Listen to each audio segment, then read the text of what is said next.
Hey, folks. If you know me at all, you know I've had a interesting relationship with my cats over the years.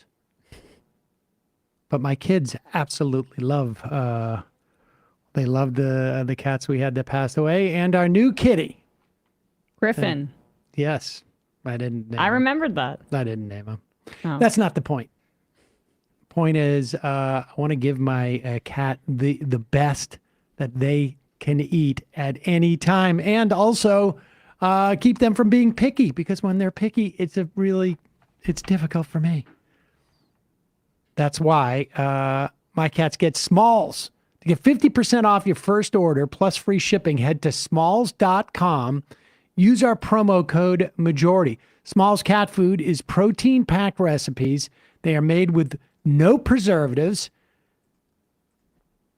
Preservative and free ingredients that you'd find in your fridge. It's delivered right to your door. That's why cats.com named Smalls their best overall cat food. Matt was feeding. You had a great experience with Smalls. Yeah, I mean, the various different form factors, from the interesting style of dry food they have with the broth and the pâtés that you refrigerate, which my cats were feeling themselves a little bit eating human type refrigerated food. That broth is a serious go-to. Still not a believer in Smalls? New York Magazine called Smalls the best cat food according to veterinarians. BuzzFeed said my cats went completely ballistic for this stuff. Presumably it was a writer at BuzzFeed. I mean, the beauty about Smalls is you're giving your cat something healthy, something they'll eat, and something that's easy, because it gets delivered right to your door. After switching to Smalls, 88% of cat owners reported overall health improvements, and that, of course, is a big deal, particularly having had two cats that were not that healthy at the end of their life. And yes. Have a particularly picky cat? Smalls has a sampler so your cat can try everything Smalls has to offer. The team at Smalls is so confident your cat's going to love their product that you can try it risk-free. That means they'll refund you if your cat won't eat their food. What are you waiting for? Give your cat the food they deserve. Head to smalls.com. Use the promo code MAJORITY at checkout for 50% off your first order plus free shipping. That's the best offer you're going to find. But you have to use our code MAJORITY, 50% off your first order. One last time, that's promo code MAJORITY, 50% off your first order, plus free shipping. Quick break, and we'll start the show, as in now. The Majority Report with Sam Seder. The destiny of America is always safer in the hands of the people than in the conference rooms of any elite. Sam Seder. They are unanimous in their hate for me, and I welcome their hatred. We must guard against the acquisition of unwarranted influence, whether sought or unsought, by the military-industrial complex. The Majority Report with Sam Seder. Ever get the feeling you've been cheated?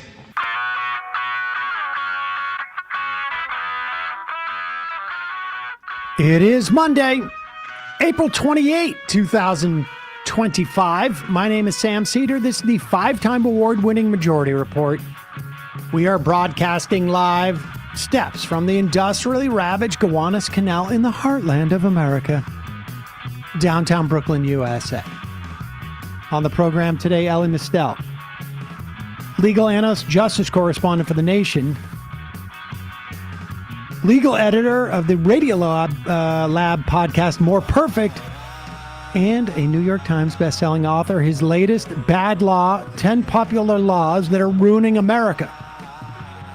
Also on the program today, Spain, Portugal, France hit with a massive power outage. Presumably some type of atmospheric hinky-dinky thing. Meanwhile, Canada votes today in what may be, in part, a referendum on Donald Trump. It's day 99, and Trump's polls are the worst for any president over the past 80 years. This as the U.S. on the precipice of a goods shortages in the wake of Trump's tariff fiasco, rolling fiasco. Speaking of which, apparently Trump administration, they're prepping a farmer bailout just in case. The last one, incidentally, cost more than the tariffs raised, practically. U.S. deports 3 children, 3 U.S. citizens with U.S. citizenship to Honduras. Wisconsin judge threatening a boycott over the arrest of her fellow judge. And this should work out well. The DOJ halts grants to programs for victims of hate crimes, child abuse, trafficking, and more. Republican Representative James Comer, remember him? The Biden investigations that blew up in his face? Well, now he's complaining that Donald Trump is refusing to release the Epstein files. Top university form a collective to fight Donald Trump's assaults. All this and more on today's Majority Report. Welcome, ladies and gentlemen. It is Fun Day Monday. Fun Day Monday. Hello, hello. Thanks so much for joining us at the beginning of the week, folks. It's Emma Vigeland Hello. wearing a shirt that apparently she's had for almost 20 years. Oh, well, I guess we're sharing this. Yeah. You've commented on my shirts. I mean, I'm very proud of this article of clothing. It's from The Gap. I think I got it in 10th or 11th grade, and I still have this thing. And it's like stain free for now. What do you have on deck here? Okay. Anyway, so that's what we were talking about for 2 whole hours this morning at the office. Yep, they did not do any. I would love to know about being a 21 shirt, 21-year-old shirt. Let's get into this. We got a lot to talk about today, of course. I mean, we say that every day, but it's the case. The ports apparently. LA Times is reporting that the ports in LA, or I should say imports at the port of LA, are expected to plunge within the next 2 weeks because all of these shipments that have come from China are basically just, they turned them around. The executive director of that port, of the LA port, Gene Soroka, had an update for the Los Angeles Board of Harbor Commissioners. It's my prediction that in 2 weeks' time, arrivals will drop by 35%, as essentially all shipments out of China from major retailers and manufacturers have ceased. The cargo coming out of Southeast Asia locations is much softer than normal. Now, this is good news if Trump has secretly started to support manufacturing, building of factories and building of warehouses, and has been training people to work in these factories, all in secret, all in a very accelerated plan to do this within the context of the next 2 weeks. But it's unlikely that's happening. So what's going to happen? Oh, and I should say what's also not going to happen is you're not going to raise money on tariffs on products that are not coming to the United States. Mm-hmm. Right. Right. I know that seems like an obvious thing to say. Yes. Wait, that's not fair. But the reason why it's important to say this is because there's a lot of idiots out there going around saying, we're going to raise a ton of revenue on these tariffs. But if the goods don't come in, you're not going to raise the revenue. Now, that puts aside the fact that you're also going to get inflation if you do that. But just on that one point, here's some dude standing outside an airport making these very claims.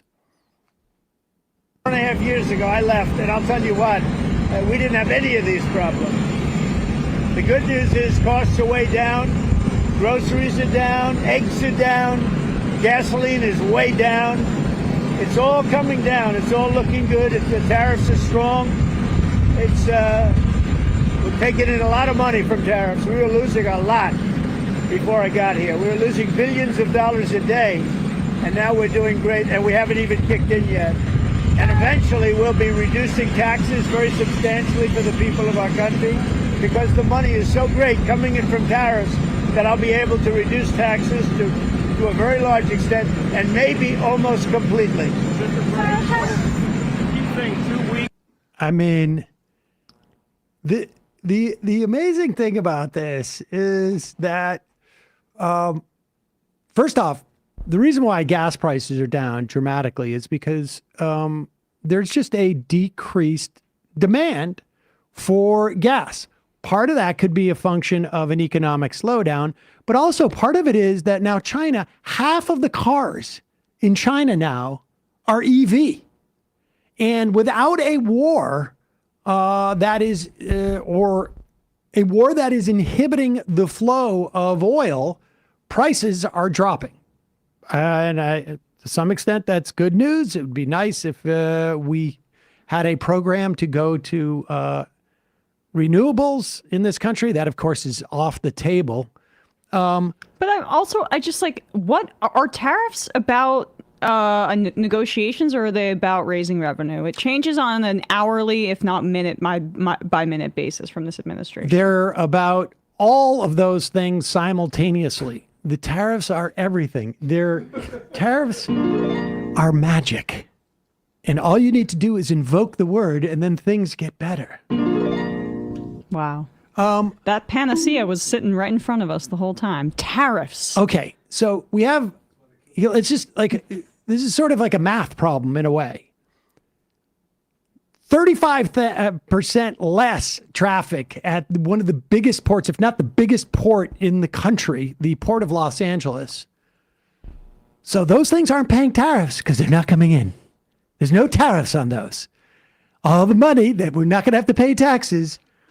And so that's the hope from the president. We're going to raise a lot of money on all these tariffs, except for the fact that the tariffs are also going to go away, according to Brooke, what's her name? Brooke Rollins, U.S. Or Agriculture Secretary, Brooke Rollins. Point to make. Let's focus on the trade and on the deals. Yes, for sure. On the deals, we have 100 countries that are knocking on the door. I believe, I'm not in the room, I'm not negotiating the trade deals, but my understanding is we should have several this week that are coming forward that are very, very close. China is a very important one. Every day we are in conversation with China, along with those other 9,900 countries that have come to the table. Many countries have already flown to Washington and are meeting with Secretary Lutnick, meeting with Secretary Besson, meeting with our USTR, Jameson Greer, and there is a tremendous amount of progress on all fronts that we'll see again more this week. Probably in 2 weeks. I would say 2 weeks. I mean, probably in 2 weeks we'll have that. First off, wasn't it like last Thursday where Trump was like, we've got 200 deals on the table? Apparently, the deals got up, walked out of the room, and started to knock on the door. And no one's answering the door because I got all these people knocking on the door. And just to give you an example of what's going on, Besant is saying it's up to China to de-escalate. And listen to the reasoning. Because they sell 5 times more to us than we sell to them. So these 120%, 145% tariffs are sustainable. They already stopped a huge amount of shipments to LA. They don't seem to be terribly worried about it. Subaru, and this is painful to me because they're going to move the production of Subaru Outbacks, at least almost 20,000, or their production capacity of 20,000, which they sold in Canada from an American manufacturer. They are now going to sell those from Japan. And I got news for you. Whatever the deal that they come up with, that's not coming back. Yeah. I mean, So much of this was the exact same thing sold by the Tories to British conservatives about Brexit. We have all these great plans, and actually none of that developed, and just monopoly is one. But China has been saying, let he who tied the bell on the tiger take it off, which is a good phrase of whoever creates a problem should maybe be the one to solve it. And you can do process of elimination with some of these trade deals. Japan, pretty significant one for anybody who wants to say the next Nintendo, is saying, hey, we're not going to join a trade bloc against China. So that one's off the table. Well, also, the problem for the United States is that we are so dependent on these global supply lines in ways that, Russia has been insulated from it to a degree, but China, as an economic powerhouse, is even more so because they have onshored a lot of their capacity and they're less reliant. They can, as the manufacturer or the factory of the world, as they've been derisively called, but it's also kind of the truth, they have the capacity that we just simply do not have. So they have more ability to withstand this. They have plenty of other places to sell it. Fast fashion group Shine Group Limited. I'm not familiar with their clothes. They're a company that fast fashion. It's some bad business practices, but very cheap goods now, no longer. Not cheap any longer. Yeah. They announced a bunch of price hikes for the U.S. Markups significantly higher in some categories than others. According to data compiled by Bloomberg News, the average price for the top 100 products in the beauty and health category increased by 51% from Thursday, with several of the items more than doubling in price. For home and kitchen products and toys, the average jump was 30%, led by a massive 377% increase in the price of a 10-piece set of kitchen towels. Women's clothing, the rise was closer to 8%.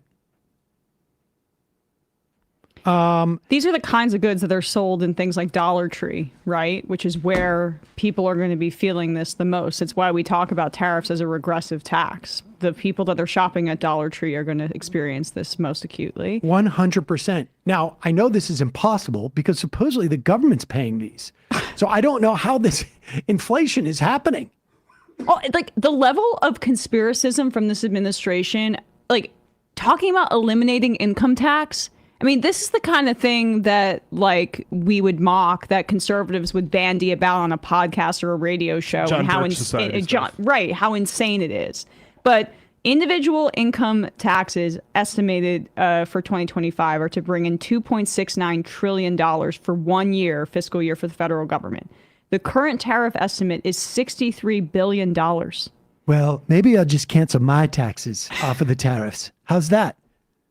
And then if you replace it with just tariffs, then that's just regressive taxation on the poorest people to replace our already regressive tax system that should be rejiggered to make it so it's like higher taxes on the wealthy. It's insane. I know Trump just says stuff that comes into his head, but when he was saying that we've been paying out billions and now we're going to get that money back. Just getting stuff in return. Is it possible he just has absolutely no idea what tariffs are? Yeah. Kind of. Or what a trade deficit is. That involved reading and the pictures were just too complicated. Like, I think he views it as some sort of like sports league table and the America's losing somehow. But it's like, no, we're getting stuff in return for this. It's so strange. In a moment, we'll be talking to Elie Mystal, legal analyst, justice correspondent for The Nation magazine, author of his latest book, Bad Law, 10 Popular Laws That Are Ruining America. Our sponsors today, I've been meaning to do this. I have a new Prolon kit, and I've been meaning to do it, but things have been a little bit difficult at home these days, a little hectic. But long work weeks, busy weekends can leave you feeling and looking depleted. Hello? Prolon's 5-day fasting mimicking diet works at the cellular level to rejuvenate you from the inside out, providing real results. Now they're up in their game with their new next generation 5-day program, delivering the same science-backed benefits in a cleaner, more convenient, and more flavorful format. Prolon is a plant-based nutrition program, features soups and snacks and beverages designed to nourish the body while keeping it in a fasting state, which triggers cellular rejuvenation and renewal. Next Gen builds on the original Prolong with a 100% organic soups and teas, a richer taste, and ready-to-eat meals. It was developed over decades at USC's Longevity Institute, backed by top U.S. medical centers. Prolon has been shown to support biological age reduction, metabolic health, skin appearance, fat loss, and energy. I guess I did mine now over a year ago February, right? And it was great. It wasn't easy peasy, but it was a lot easier than I thought. And I thought I felt a lot better throughout the whole process. But it really is amazing how attached you can get to even a little, little chocolate, crispy cracker at the end of the day. I lost one day, and it was I don't know. I felt like it was like losing a child. Not passing away, but just you can't find them. Yep. I was very concerned. I looked everywhere. But I felt great during it. I did the show during it, and nobody here noticed anything except for I had maybe a little bit more energy. Maybe an improvement, yeah. True. All right. For a limited time, you could be first to experience the new Next Gen at special savings. Prolon offering you 15% off site-wide, plus a $40 bonus gift when you subscribe to their 5-day program. Just visit prolonlife.com/majority. That's PROLON life, LIFE.com/majority. Claim your 15% discount and your bonus gift, prolonlife/majority. Put a link in the podcast and YouTube descriptions and at the majority.fm website. Also sponsoring the program today, my go-to every day. It just happens to be in a milk bottle, but of course it's Liquid IV.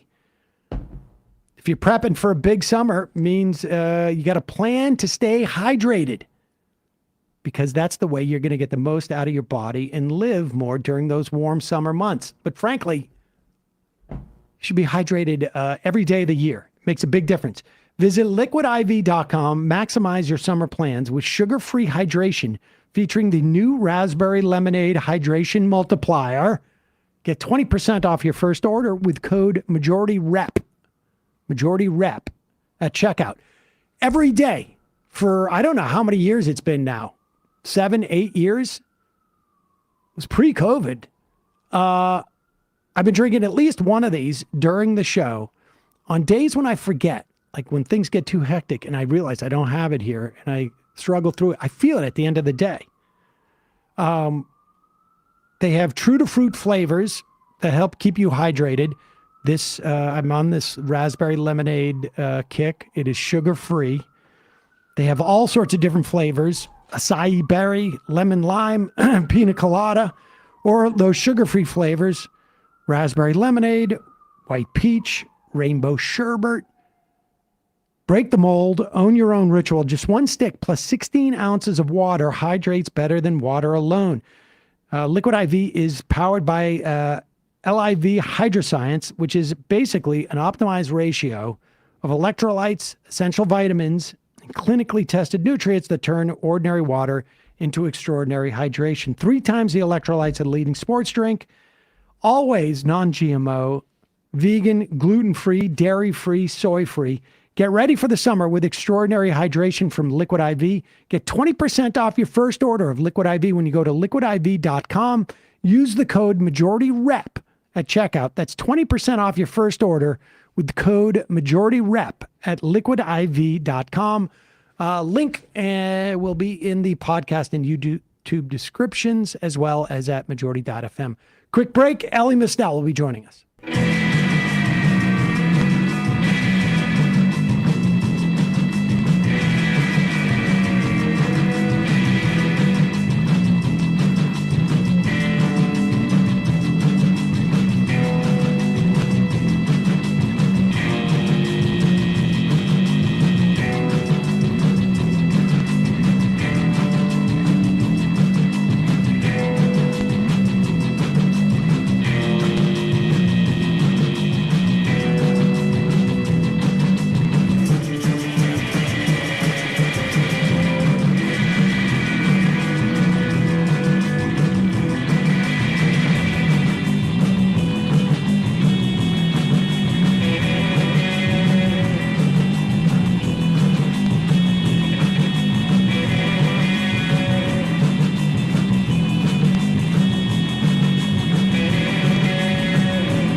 We are back. Sam Seder, Emma Vigeland on the Majority Report.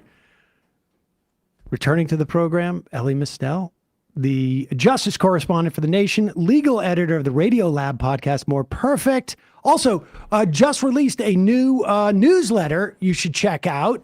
What is it? What is it called? Elie versus the U.S. Yes. I would love to see that. And as a best-selling author, just came out with a new book, Bad Law, 10 Popular Laws That Are Ruining America. And I just briefly want to say, I've read much of the book at this point, and I was so excited to see the airline deregulation stuff in there. Because that's sort of like a pet, like a pet peeve of mine. But you outline 10 laws in there, really sort of like bodies of laws, but specific laws, and how they have effed up America in many respects. I encourage people to go read that. I imagine, like, you've been out there talking about it quite a bit. I also got to imagine on some level, you're like, well, we got a lot of problems right now with the law. What's funny about the Airline Deregulation Act is that it seems a little bit like one of these kids is doing his own thing. That's actually the first chapter I wrote. I was literally sitting on a plane that was delayed outside of its gate. It couldn't get back into its gate. And I was molding. And I was kind of started to talk very loudly about the Airline Deregulation Act and about how Federal Society fat cats put us in this position. And when I kind of was forced to sit back down and shut up, my mother told me to shut up. I was like, if I could just tell this story, people would read it, right? And so as I started initially, that chapter was just going to be like a long form piece for The Nation. And then as I was kind of getting into it, I was like, if I came up with a couple other of these things, this would be a book. And that's really how I got the book. It was from being so pissed off about that law, because there are so many laws like that, and I've said this about the book a lot. My first book, Allow Me to Retort, it was about how conservatives mainly are misinterpreting, according to me, the Constitution. This book, Bad Law, this is about how terrible laws are working exactly as intended, right?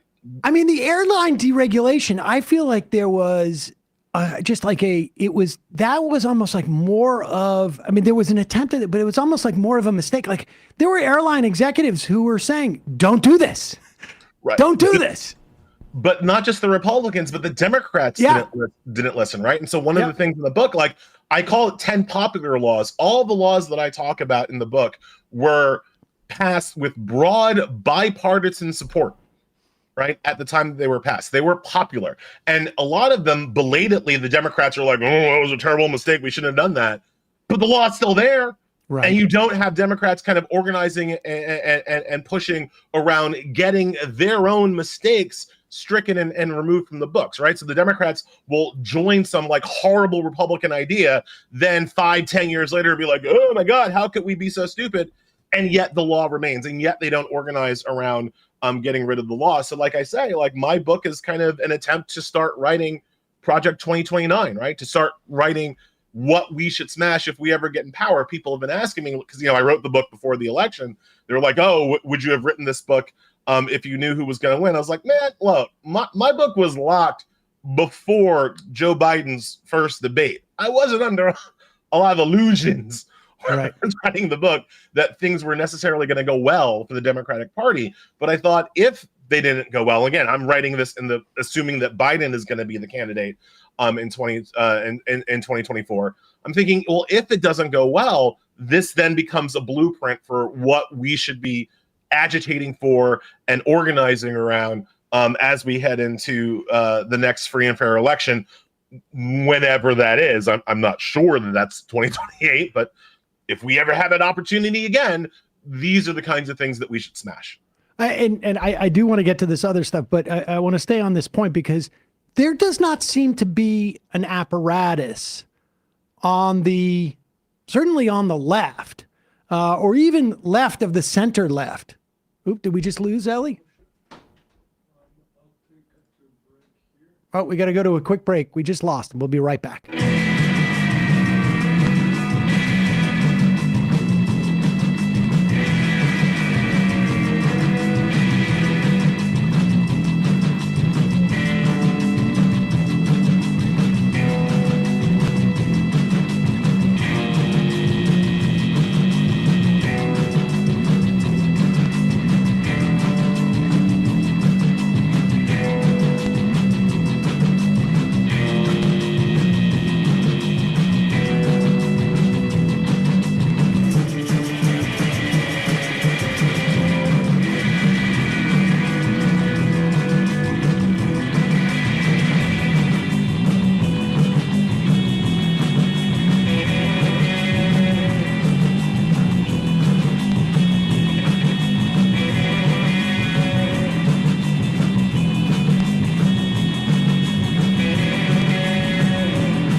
We are back again. Sam Seder, Emma Vigeland on the Majority Report.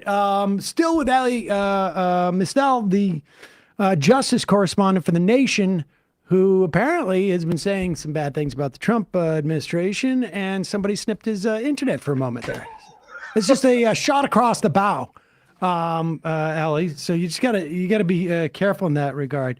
But you know what? I'm glad it didn't happen to me in a raid while I was playing an MMO. That would have really sucked.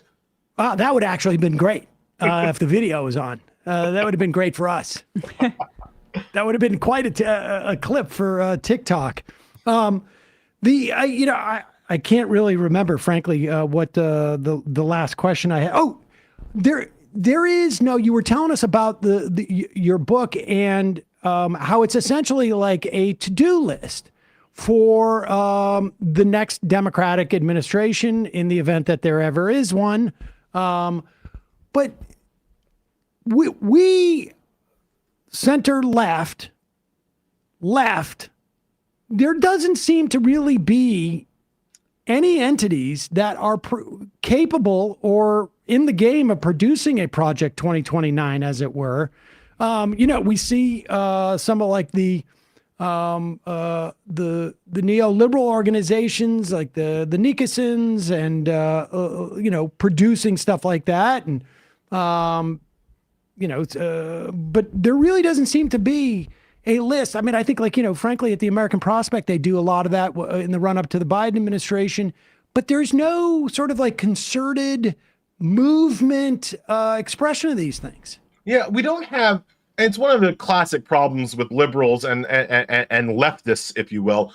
We don't have buy-in from all of the constituent parts, right? Like one of the things that I keep trying to get people to understand about Republicans is that one of the reasons they seem to be able to move so aggressively and so in concert is that they're all the same guy. Yeah. Right? They're all the same socioeconomic guy, fundamentally, right? And so the Republican who really cares about guns is also the Republican who really cares about Jesus, who also is the Republican who really cares about tax cuts. It's like they're fishing from the same pool.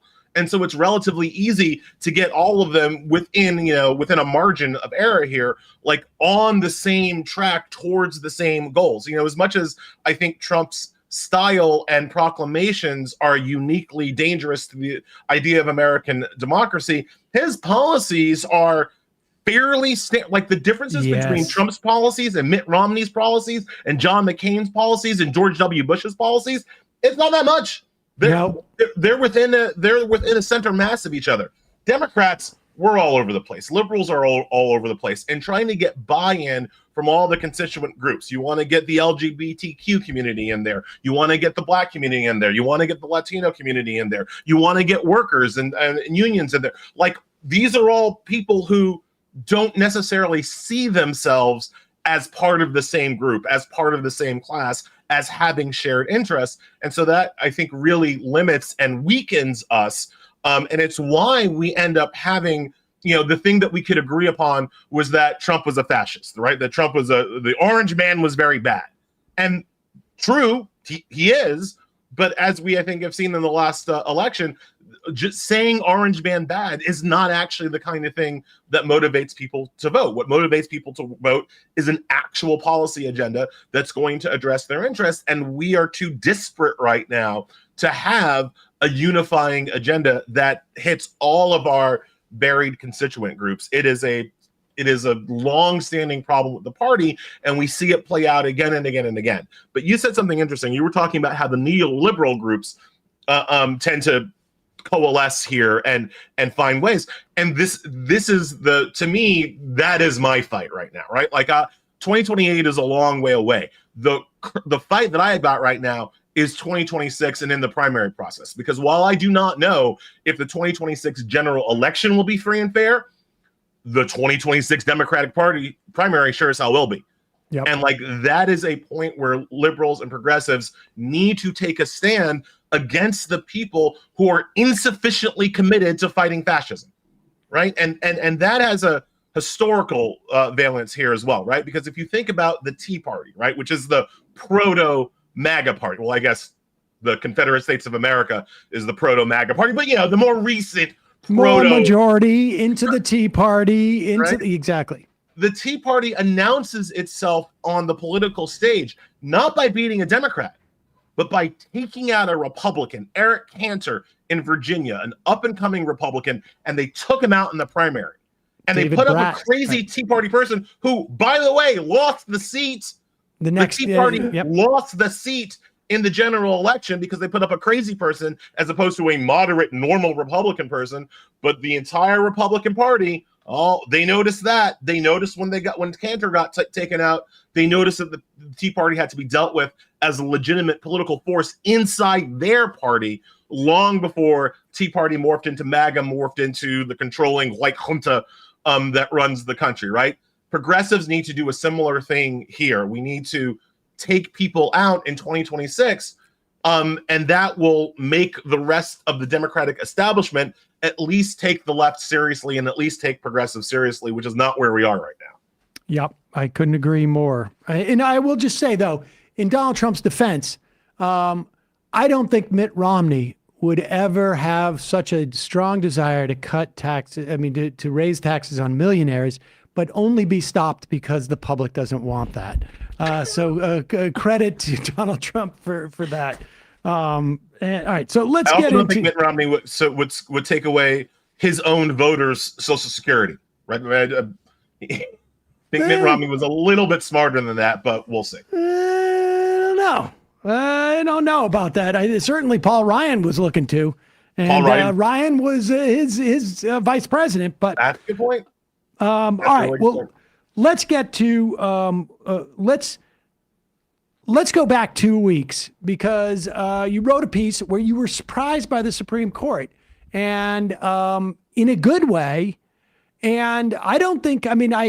You rarely get surprised by the Supreme Court anymore, but it's always because you, I think, envision some of the worst things that they could do, and they seem to rarely disappoint you. But you were surprised. I guess was it one Saturday ago or 2 Saturdays ago by the Supreme Court? Let's talk about that because there's so many cases out there, and it feels like we keep waiting for them all to rise to the Supreme Court. Yeah, so 2 Saturdays ago, so last Saturday at 1:00 in the morning, the Supreme Court issued an order preventing Trump from deporting a new class of immigrants. Trump had been under a court order to provide potentially out of status Americans with notice before their removal and with a clear opportunity and instructions for how to object, for how to appeal. And that's under the Alien Enemies Act. That's under the people that Trump is deporting under the Alien Enemies Act without ruling on whether or not Trump can use the Alien Enemies Act in the way that he is. The Supreme Court said, even if you're using this act, which we haven't gotten around to deciding if you can, you still have to give people notice and an opportunity to appeal their decisions.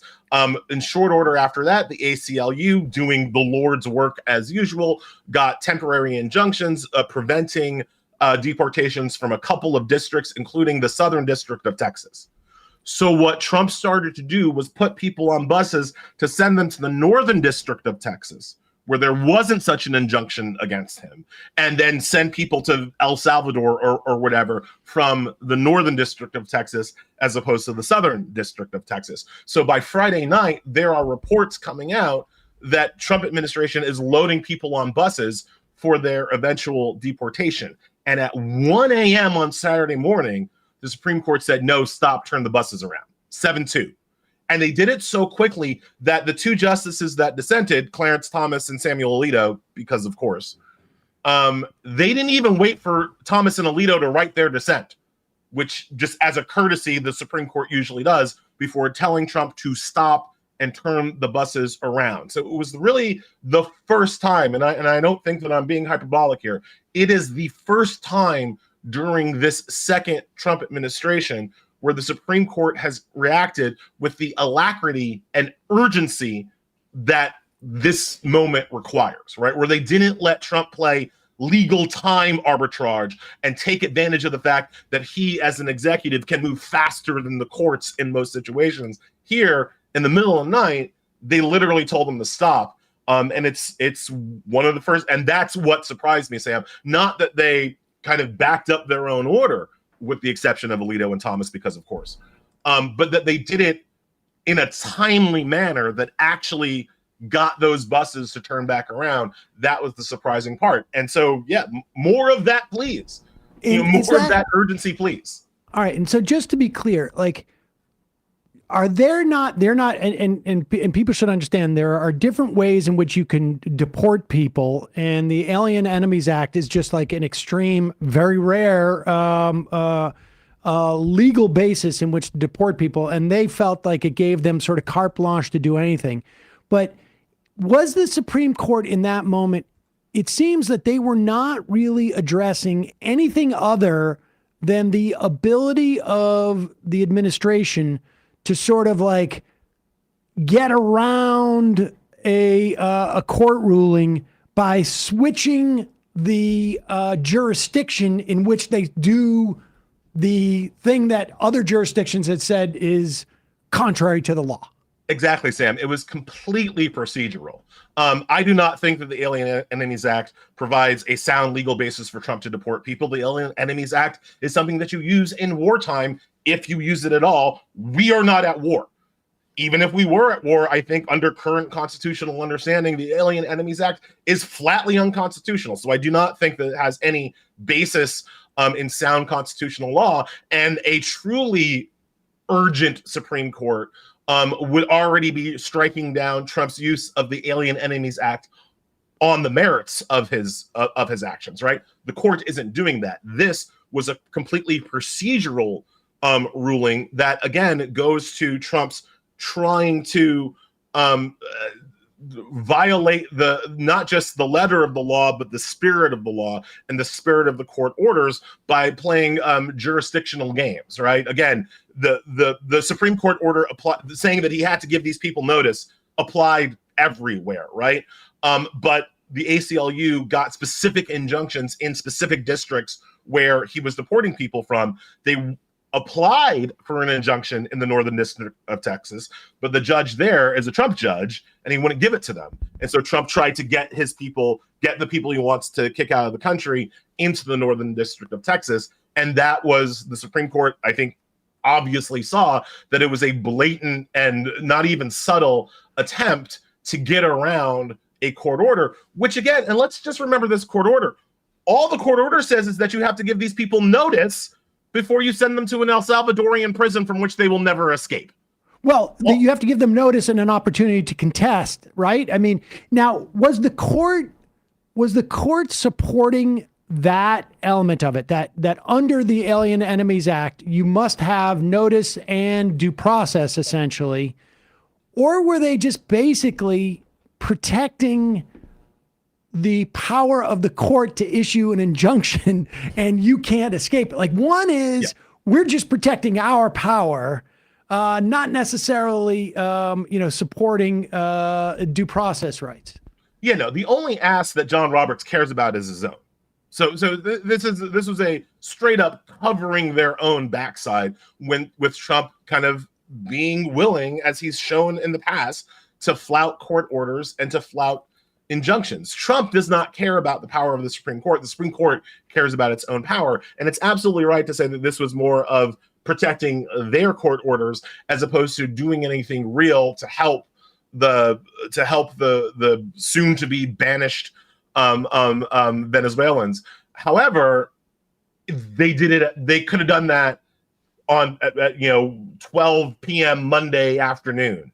They did it at 1 o'clock Saturday morning. And so it does show, look, the way I put it in my piece, the only other time the Supreme Court is issuing orders, in the middle of the night on the weekends is when we're looking at death penalty cases.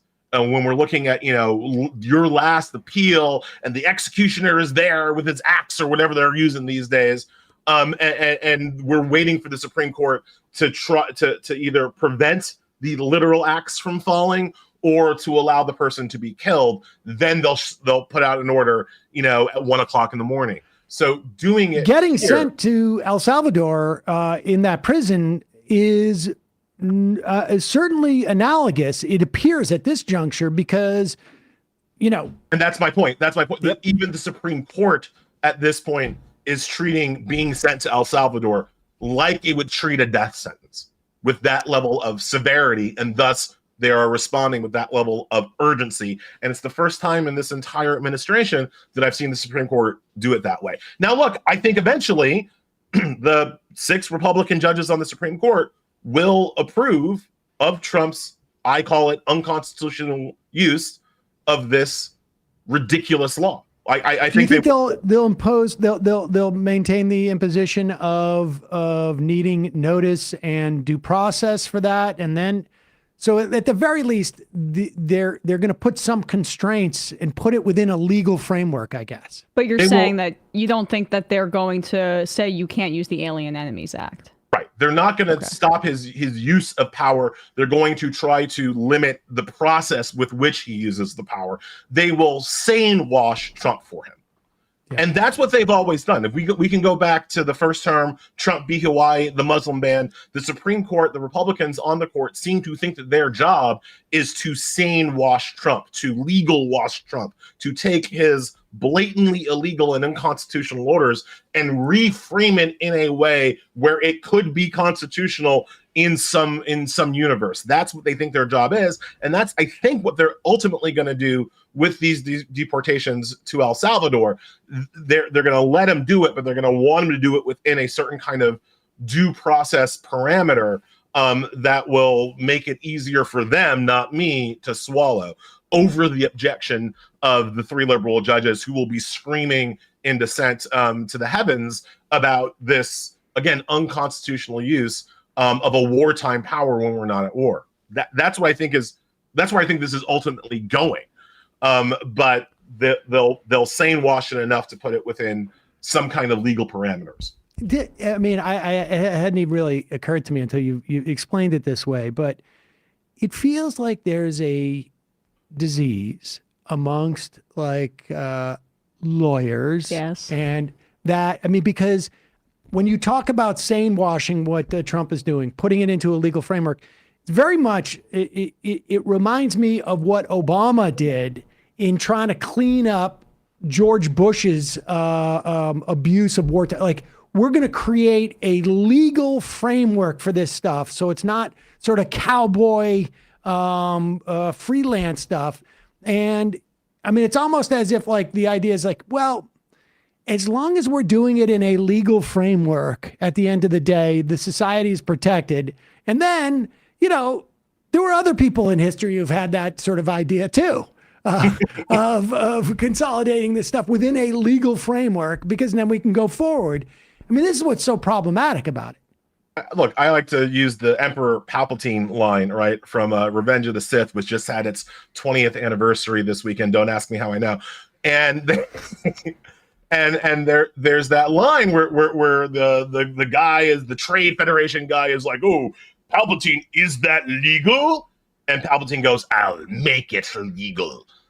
That's what fascists do, yo. They make it legal. It doesn't. This question of what's legal, what's illegal, what's constitutional, what's unconstitutional, what's legal or illegal is at this point what 5 Supreme Court justices say is legal, say is constitutional, and what's illegal and what's illegal at some point comes down to whether or not the executive is going to enforce it. I said this point so many times before. The Supreme Court has no army. The Supreme Court has no enforcement mechanism. The Supreme Court relies on the executive branch to enforce their rulings. What happens when the executive branch doesn't? Trump is the person who controls the military. He's the one who controls the paramilitary at the FBI. He's the one who can send boots on the grounds into Hannah Duggan's courtroom to arrest her, right? They're not going to arrest themselves, no matter how many court orders you get saying that wasn't legal or that shouldn't have happened. Trump's not going to arrest himself. He's not going to arrest his own people. He's not going to arrest Elon Musk.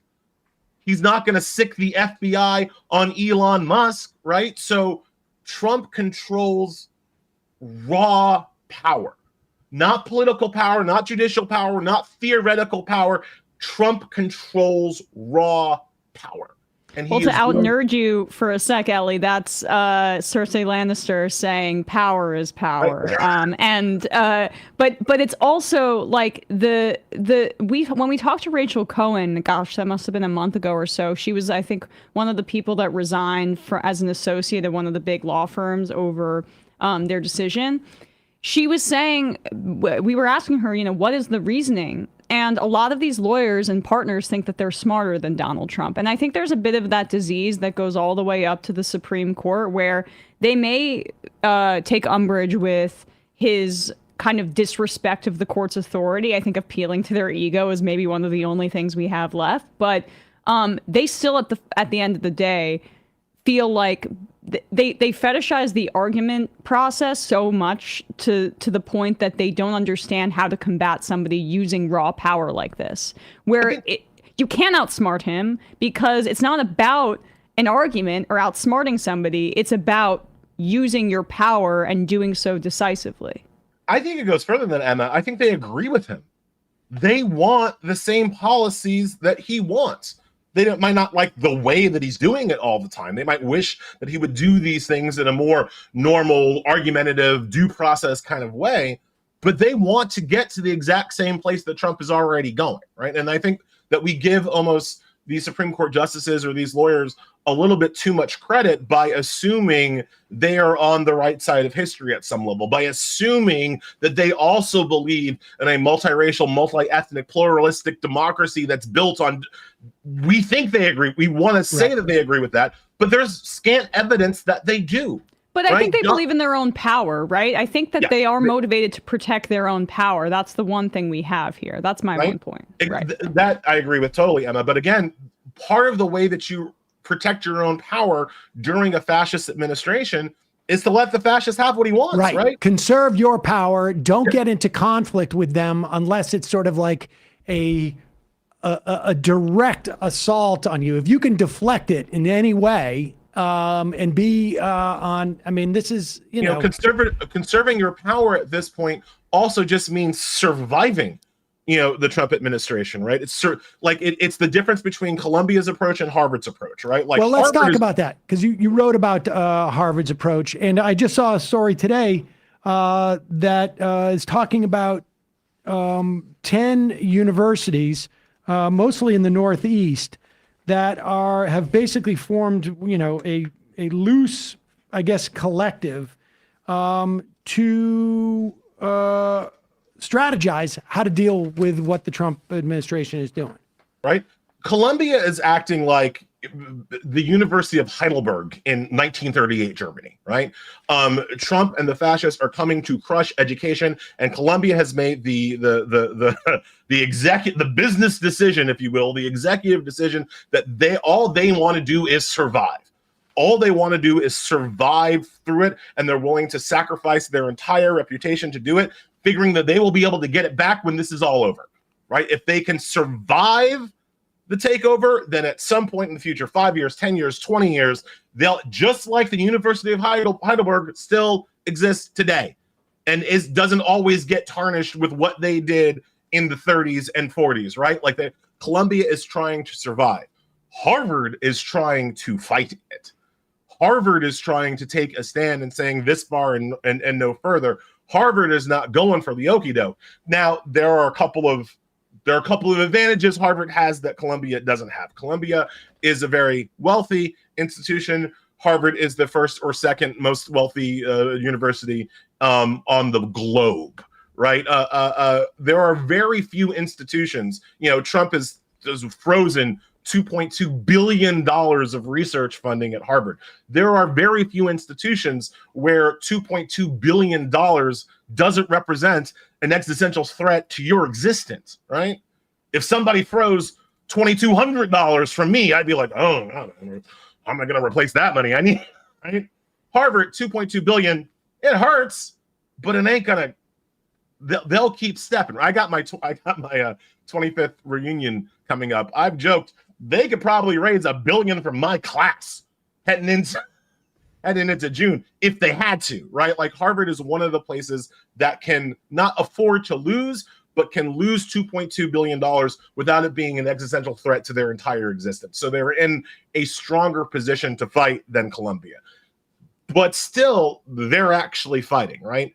And they're fighting, I think, and I wrote about this in The Nation, their lawsuit, I think, is very elegant by making it both a very clear First Amendment concern. What Trump is asking these universities to do goes directly to who they hire as professors and who they admit as students. And that is a straight up First Amendment issue. You don't get to tell a university what kind of professors they hire, right? Because you can see that seems totally like such a slam dunk. And also, like, we don't like how you're handling protesters. I mean, the Columbia stuff, it seems to me, and I think this is the case with some of the law firms too, is that they may not be full-throated support in terms of, like, every entity, because none of these institutions are individuals, but the force of whatever the influences are on these institutions, and it's more narrow, I guess, at some of these law firms too, is, somewhat aligned with the idea of you need to punish these pro-Palestinian protesters more. Like, there is a Zionist influence in these spaces that I think, absent Trump doing this stuff, they wouldn't necessarily invite it, but it makes it easier for them to go along with it because, like, some of the outcomes are probably ones that they're happy with. And you can see it so obviously if you just reverse the races, reverse the victims just for 2 seconds, right? Imagine I'm president or somebody looked just like me is president, and then you showed me the clip of Ole Miss. Really, any day at Ole Miss probably, but specifically the clip where the frat boys are menacing that black woman on campus at Ole Miss. If I'm president and I have Trump's powers, the powers that Trump claims to have, as president, then I could just go to Ole Miss and say, you know what? You didn't punish those students enough, so I'm pulling your federal funding. Boom. What's to stop me from doing that? Well, in fact, there are tons of laws and tons of constitutional principles, to say nothing of the First Amendment, that should stop me as president from punishing Ole Miss for insufficiently punishing racist people on their campus. And I'm just using Ole Miss because that's the most recent one I could think of off the top of my head. You don't want me a week ago at this time, I was driving through Ole Miss. That's a different story I'll tell you about, but I was there last week. But it's a jarring video because of what you're describing, how white supremacy and Zionism are completely interlinked. Do you think those frat kids at Ole Miss are like, going to Israel all the time? No, they just fundamentally understand, there's something about Zionism that works very neatly with my white supremacy, and I'm going to meld these two things in my ideology. The easiest way to understand this is to think about what powers a president should have or shouldn't have, right? I shouldn't be able to pull taxpayer funding from Ole Miss because I don't like how they punish their protesters. I shouldn't be able to go to the University of Alabama and say, like, you know what? You haven't hired enough black football coaches, so unless you hire more black people to coach football, I'm going to pull your taxpayer funding. Like, I shouldn't be able to do that. And in fact, and that's the other brilliant thing about the Harvard lawsuit, it's not just that they shouldn't be able to do that under the principles articulated under the First Amendment. There's also a law here. It's called the 1964 Civil Rights Act. And the Civil Rights Act specifies exactly what you're supposed to do if you feel like an institution that gets federal dollars is insufficiently committed to fighting racism, which would include anti-Semitism, right? And there's a whole procedure. You got to have a hearing. You got to give them an opportunity to voluntarily comply. If they don't comply, you have to submit a letter to the House and the Senate explaining exactly how the university didn't comply. And then if you're going to pull their funding, you can only pull the funding for the tailored, narrow program you say is out of compliance with the Civil Rights Act. Somebody please tell me how Harvard's cancer research has anything to do with anti-Semitism, right? Are they only giving cancer treatments to Palestinians? I don't think so. Correct me if I'm wrong, but that's not how cancer research works, right? So again, not just the First Amendment up here, the Civil Rights Act tells us exactly how we're supposed to handle this situation, and Trump is just completely ignoring it, and the Republicans are completely ignoring it. And that's the other reason why Harvard's lawsuit has a real chance, I think, to succeed, even in front of this conservative Supreme Court. And it's why the other universities should have fought too. It's why a place like Columbia doesn't get off the hook, even though it's in a weaker position than Harvard, because there's a clear statutory requirement that the Trump administration fails to do when forcing Columbia's hand. And I mean, on some level, that should have happened. I feel like you could say the same argument for law firms. Even it seems like even more so. Like law firms are just the law firms are just cowards. Like, you know, the universities have real funding concerns, and again, I don't think that they're all handling them well. But there's real money involved here. The law firms are just straight sniveling cowards. You and I, Sam, know how much these law firms actually collude in the marketplace when it suits them, right? They collude on associate salaries. They collude on bonuses. They collude on partner pay compensation. They collude on their billable hours. Right. Like literally the rates that they charge to clients for the work, that they have colluded to figure out what the right price point is that the market will bear. So you can't tell me that they can't collude to figure out how to fight fascism. If they wanted to, they could, and they would. Again, they already want to go where Trump is leading them.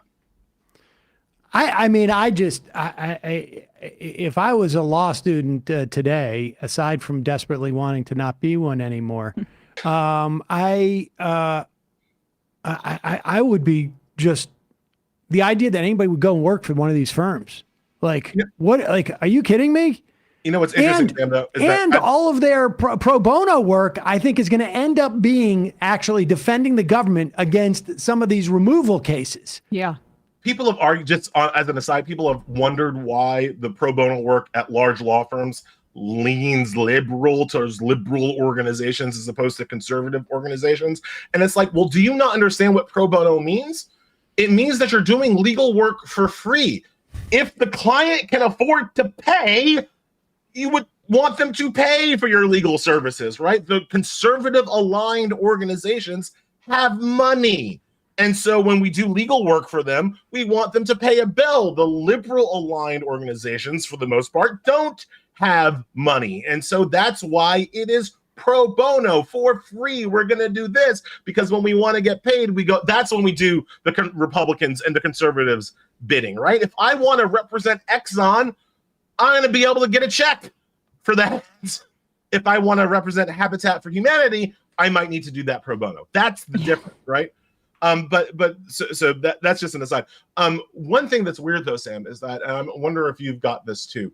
I have a lot of people asking me through any network that they can get in touch with me, saying that now I really want to go to law school. The Trump administration makes me want to go to law school because it feels like the lawyers are the ones who are doing the fighting right now. You know, certainly not the Democratic Party, right? It's the lawyers. Well, Chuck Schumer's writing a letter. There's been a very strongly worded letter. I'm not sure if you're aware of that. He has a placard ready to go about like how it's all very, very strong wrong. Questions, right? Elie. Don't be so. The strong questions, right? And so when I've told these people who are coming to me like, you know, should I go right now? I'm always like, well, if you do go for free.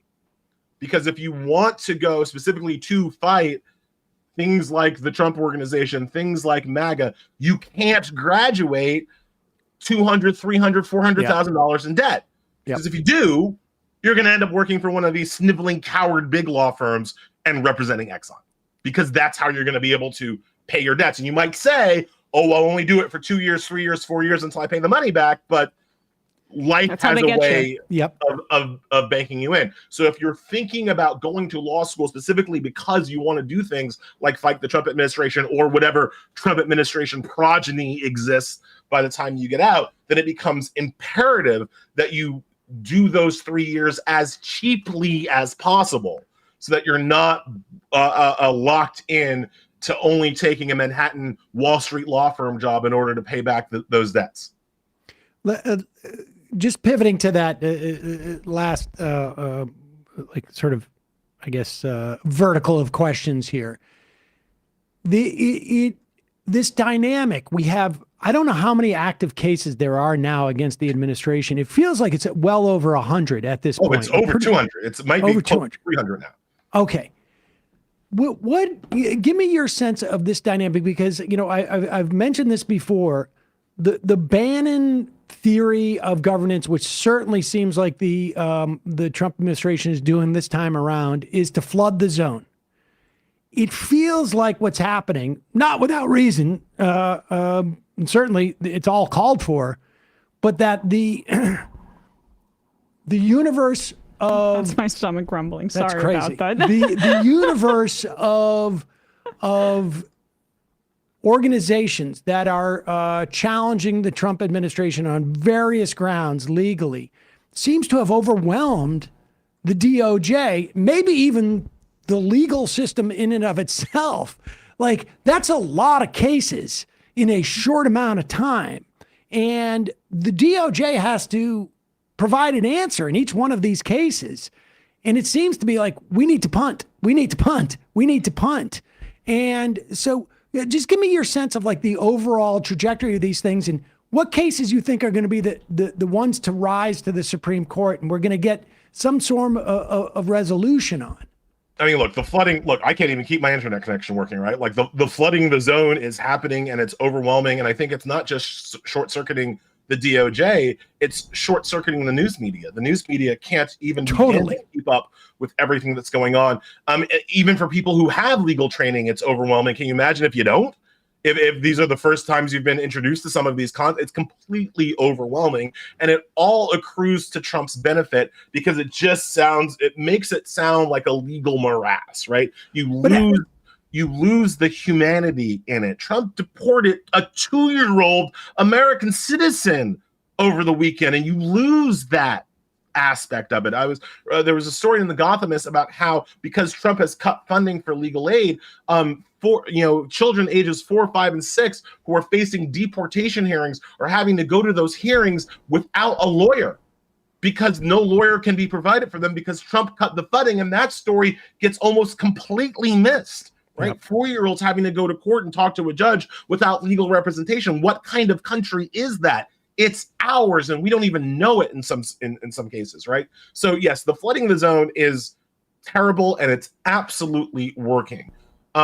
The way that the Supreme Court will handle that, I think, is to consolidate many cases, as many cases as possible, and issue, again, what I think are going to be fairly aggressively pro-Trump rulings in terms of his use of executive power, right? So you don't maybe even get to the point where the Harvard case gets all the way up to the Supreme Court because you make a general statement, Trump is allowed to freeze funding in the various ways, and that kicks all the cases back down for relitigation and further, remand and further litigation, right? You make one pronouncement about his deportations, about his mass deportations, and it kicks all the cases back down the ladder, so they have to be relitigated and re-argued again under the new guidance given by the Supreme Court, right? So I think that's how the court is going to handle it, to lock people in endless litigation. And again,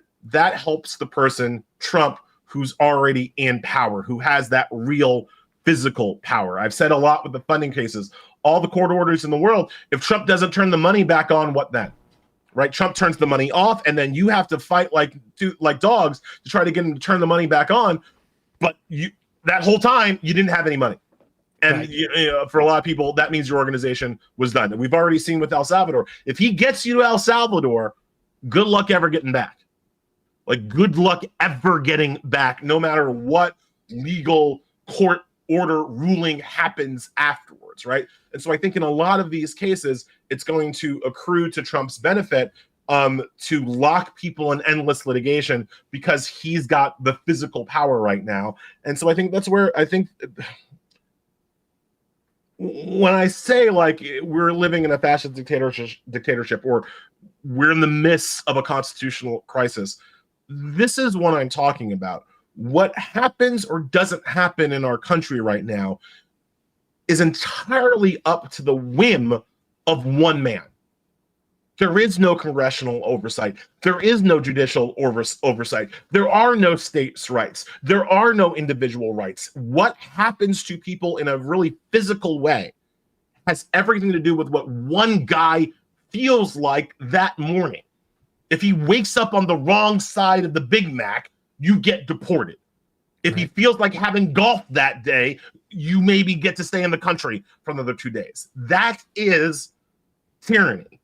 That's not the rule of law. We're at his whim. And people need to get that. Elie Mystal, thanks so much for your time. Is there a clearinghouse of those 300 cases or so? Is there some type of like Google document that people are adding it to or something? The website Lawfare has a litigation tracker that has just lists them all and the current procedural disposition of each of the cases. They've been doing excellent work. Sorry, I said Lawfare. I meant Just Security. Just Security. Oh, okay. Lawfare's good too, though, right? They've been following. Does a great job following up. Just Security has the full litigation tracker of just everything that's there, and they've been doing great work. Well, you have two, Elie Mystal. The book is Bad Law: 10 Popular Laws That Are Ruining America, on top of how ruined America is getting. Thanks so much for your time, Elie. We'll put a link to that book and, of course, to your columns and your newsletter, Elie Mystal versus the U.S. Is that what it is? Takes on the U.S.? Yeah. No, LEVUS. Let's go. LEVUS. Appreciate the time, man. Round 23. All right. Thanks. Thanks, Have a nice one. Okay, folks. That's the good news for today. Yep. A bit ominous that his power went out and the whole, solar flare causing cable cars to die in the middle of their course in Spain. Yeah, weird stuff. Weird stuff. I guess maybe we're entering into that period of the Trump administration. Be a good time for the magnetic polarity of the Earth to shift. Look up what happens when that, whenever that happens. Wait, what happens? We lose our ability to block radiation from the sun for about a few hundred years. So. Wait, what? Wait, why would you be excited about that? I am being sarcastic. It's just one of the morbid sort of apocalyptic I wouldn't thoughts. mind one of those EMT things where it is that what it is? Like the EMTs where it shuts down all the communications? Yeah. I mean, you want one of those? Yeah, for a week we would have to take the show on hiatus. I mean, we could just do that. We do it live. As long as these tubes work, we have to fill them with content. Exactly.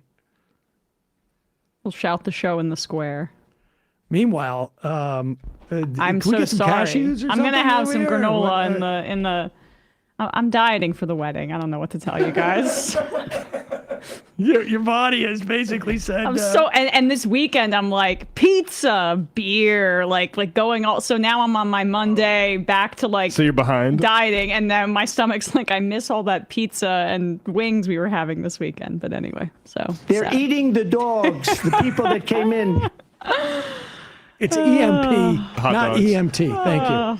And also, apparently, Elie was wrong on which Star Wars it was or whatever. I don't know. Wow. Everybody, all of a sudden, we became a culture podcast. I get to take his nerd card away. Folks, it's your support that makes this show possible. Oh, wait. We should do this news, actually.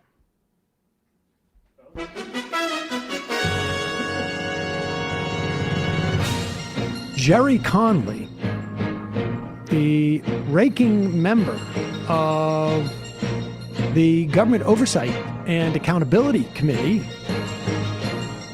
is stepping down. Is he resigning? He's not resigning from Congress. He is stepping down from his chairmanship. But he said that he's going to be basically making an announcement about his future, I think, in Congress as well. He's stepping down from Congress. Oh, he is? We will win. The sun is setting on my time in public service, and this will be my last term in Congress. I will be stepping back as ranking member of the Oversight Committee soon with no rancor and a full heart, which is all that matters. I move into about this that. final chapter full of pride in what we've accomplished together over 30 years. Look, it's sad that he has had a recurrence of his cancer. What were we doing? So he got, this is the Make-A-Wish like ranking situation. So he got to be it for 4 months. Yeah, it was his turn. The American people love when people take turns in the right order. Right. And you know, that's what it's all about, the turns. It's his turn. Right. So my understanding now, we should remind people, this is the committee that AOC also ran to within the Democratic caucus to be the chair of.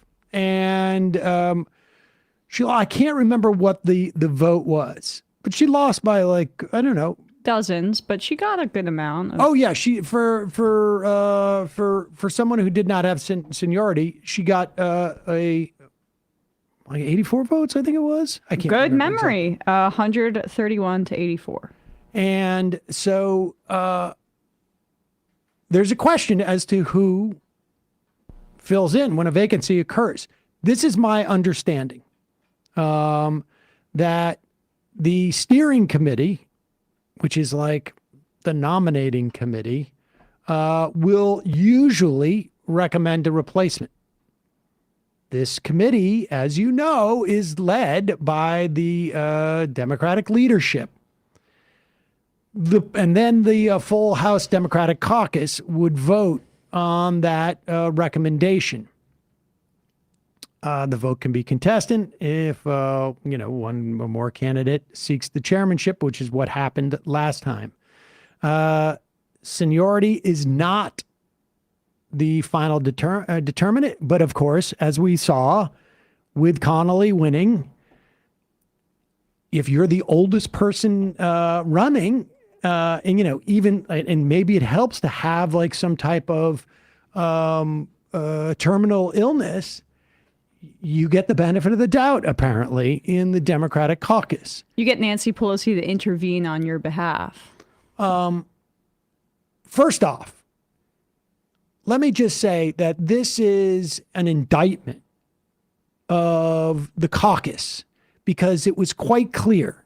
I take no joy in this, but it was quite clear that Connolly was not going to serve out this term. In fact, I think after that first, we played 1 or 2 videos of him. Maybe it was the second one when he it was gone for a month and he came back, and we were all like 3 or 4 months. That's it. Ken Klippenstein have been tracking this. He didn't do a cable news appearance as the ranking member of the House Oversight Committee for a month. For a month. This is the top House Communications Committee. And how long was he the leader of that Oversight Committee? Like 4 months? Less. Yeah. To deny AOC this position now, like the leadership needs to come out and strongly endorse her. Yep. To deny her at this point, they might as well just blow up the caucus. The party. I mean, honestly, like, to deny her of the leadership is an all-out declaration of war by the Democratic leadership.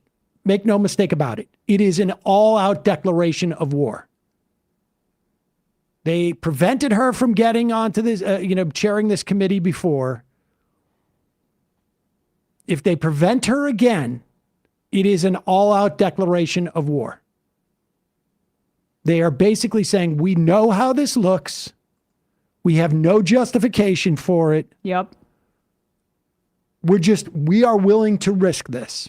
And to AOC's credit, she has put them in a very difficult position to, and has put Hakeem Jeffries between a rock and a hard place on this front because of exactly what you're saying. It becomes immensely clear.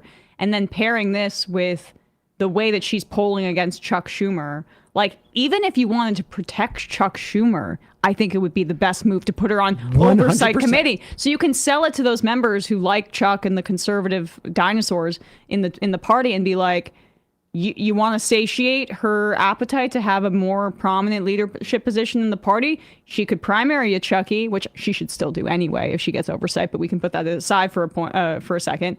Give her this. At least give her this. I mean, remember when there was that whole fight about not putting Marjorie Taylor Greene on committees and she ended up getting on for the Republicans?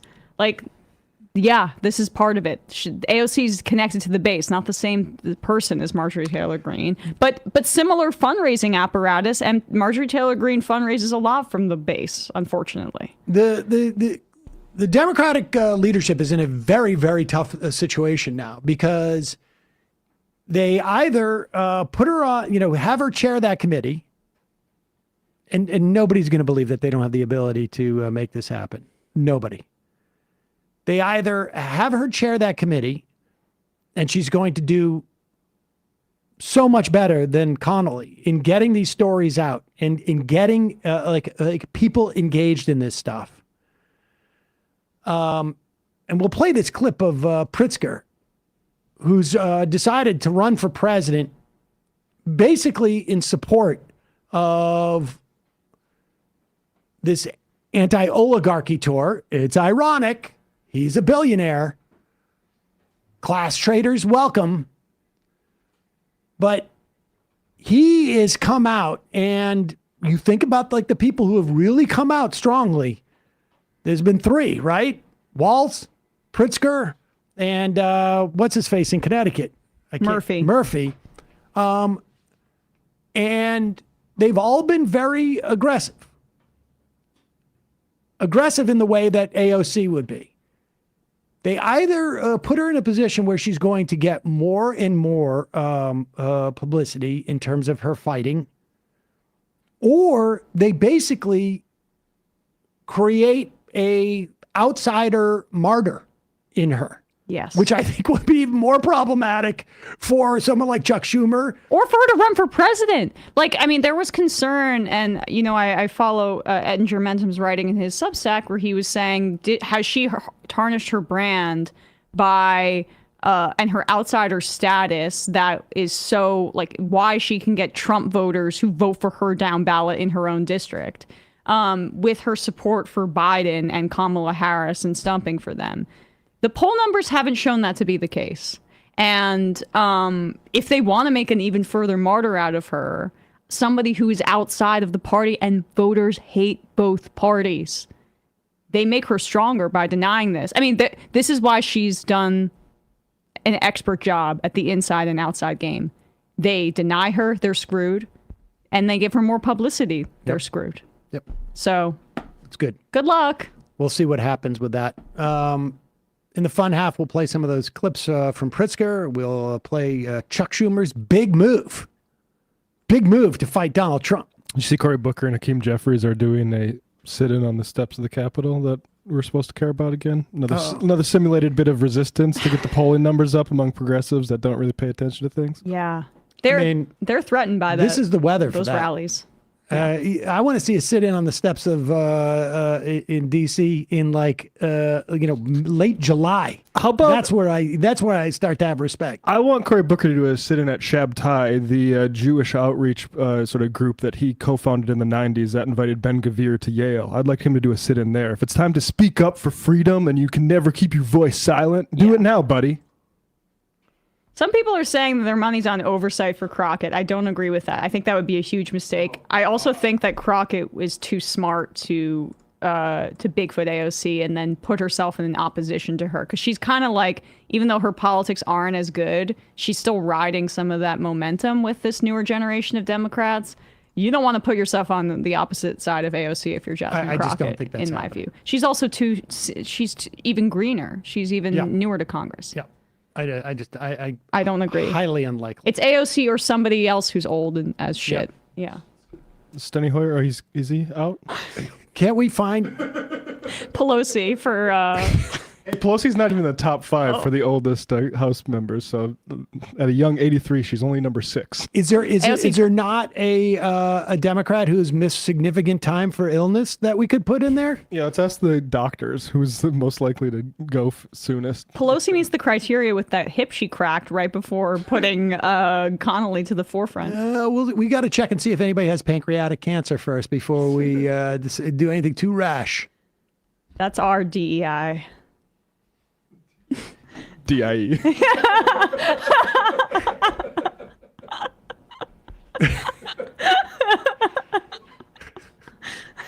Folks, it's your support that makes this show possible. You can become a member at jointhemajorityreport.com. When you do, you not only help this show survive and thrive, you get the free half, free of commercials. And then you get the fun half.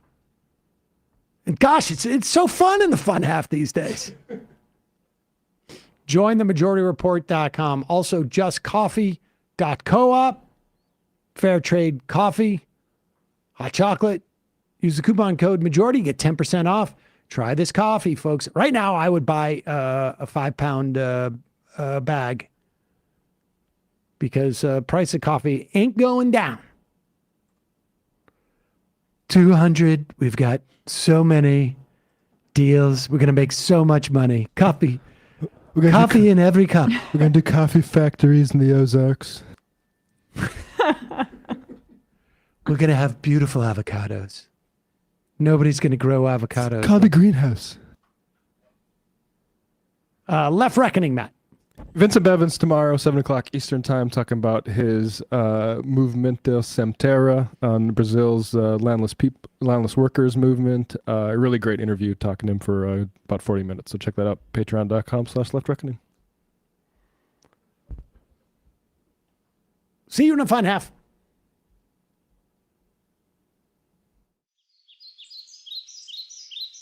Three months from now, 6 months from now, 9 months from now. And I don't think it's going to be the same as it looks like in 6 months from now. And I don't know if it's necessarily going to be better 6 months from now than it is 3 months from now. But I think around 18 months out, we're going to look back and go like, wow. What? What is that going on? It's nuts. Wait a second. Hold on for a second. The Majority Report. Emma, welcome to the program. Hey. Matt.